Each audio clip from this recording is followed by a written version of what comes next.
Hey, it's Tom Bradford again. Welcome to episode 3 of Lessons in Leadership. Today, I want to talk about legacy. And what do we mean by legacy? There are a lot of definitions for it. I think it's completely subjective at the end of the day. And I'll give you a couple of the definitions that I've understood from engineers over the years. Your less mature engineer, myself included at one point, would have defined legacy software as software that I didn't write. And it could have been yesterday, but it's still legacy by that definition. And that was often how I would have treated it, as it was essentially plagued and needed to be rewritten from scratch, to be recrafted and remolded in my own image. I'm much older now. Obviously, I don't subscribe to that definition of legacy software. On the complete opposite side of the spectrum, and this is now my definition of legacy software, I would define legacy software as the software that is currently in place and running that is keeping your business alive and making money for it. That's legacy software. And it doesn't matter if it was written yesterday, 20 years ago. If it's there, if it's making money for the company, then it is valuable intrinsically and therefore should be revered by the software developers in the organization and not treated as if it's something that has to be destroyed at all costs. At the end of the day, for me, the definition of a really good senior software engineer is not somebody who can create brand new services from scratch at breakneck speed, because anyone can do that. But it's instead an engineer who could dive into grok and safely change legacy software to the benefit of the company, either to create new capabilities in that software or to keep it alive and running well. That has very high value for an organization. So now on to the subject of legacy software stacks and languages. There are definitely old languages out there, right? I started my career back in the 1980s. My very first serious programming language was Turbo Pascal, and I was coding in that at a time when it still had a yellow screen and you were switching back and forth between editing mode and compiling mode. So it is very possible that code was written back then that may well still be in production. I don't know. I didn't write it. It wasn't mine. I don't claim any responsibility for that. But for sure, there are languages that are older than others. I also quite like the Scheme programming language, which is a Lisp variant, for example, and that was invented ages ago. Still a lot of value to be had in those languages, and in fact, Scheme and Lisp inform most functional programming languages or functional constructs in modern programming languages, like list comprehensions and so on, and so they're not to be discounted. That said, I have also been guilty of shit-talking languages like PHP and Ruby in the past, and I feel like I've matured, and so let me tell you my current take on these languages. Ruby and PHP both are ideal for allowing a team to very quickly dive in and start iterating toward a minimum viable product. And that minimum viable product, hopefully, will allow the company they work for to achieve some sort of product market fit. That is highly valuable.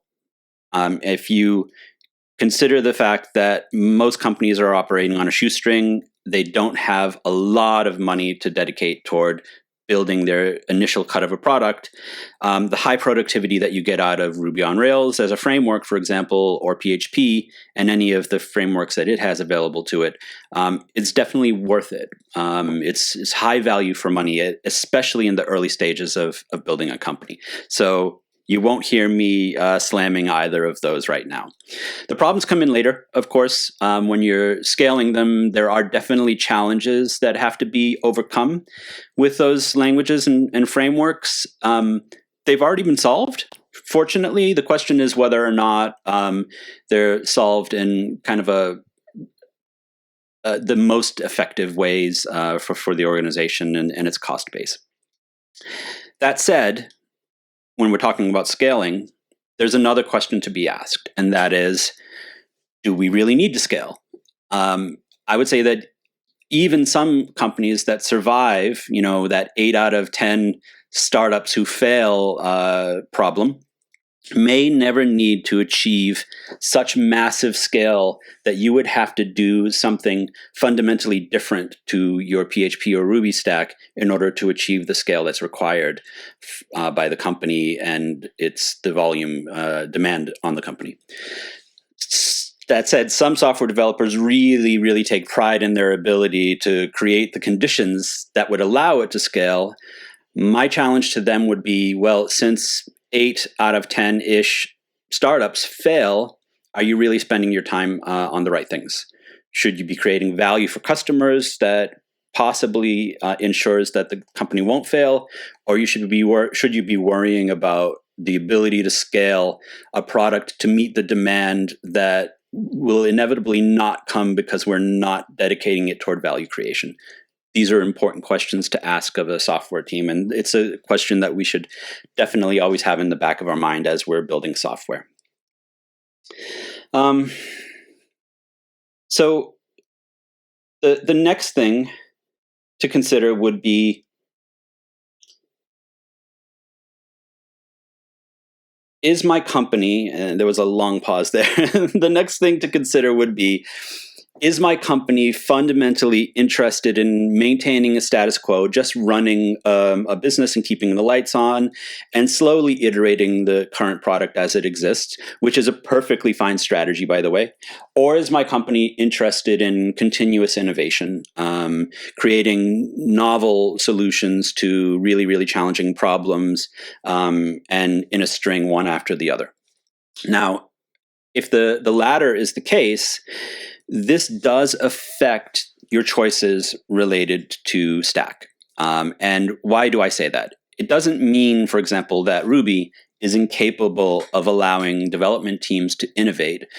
But what it does mean is that the type of software developer who would probably have a proclivity toward continuous growth, discovering new technology, experimenting with new technology, and therefore innovating, may not be their cup of tea, right? They're probably going to be using the latest hot shit, maybe Rust, I don't know what's out there, Elixir a few years ago. And that means that if you really do want to innovate, you kind of have to free up some space for them to experiment with those languages. And that means you have to make some decisions that kind of allow for it.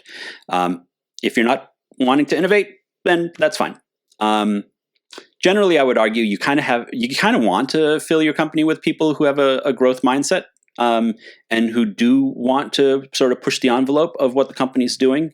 If for no other reason than when it does come time to deal with the fact that you have an external disruptor threatening the existence of the company, you're already in a situation where you may be able to respond to that potential disruption. Whereas companies who have for quite a long time established and maintain a status quo may be in no shape to be able to deal with that. So that's something to consider from sort of a competitive strategy point of view at the top level of the company, and how you compose teams in anticipation of that potential problem is something definitely to consider. Okay, so there you have it. The answer is it legacy? Yeah, well, it depends. Generally speaking, legacy is not bad.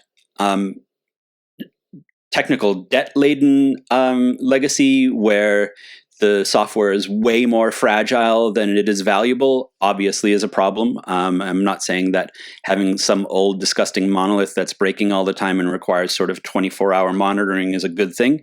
But well-crafted legacy software that is stable and gets the job done and makes money for the company is nothing to be frowned upon. There you have it. And that is the lesson for today. I'll see you next time.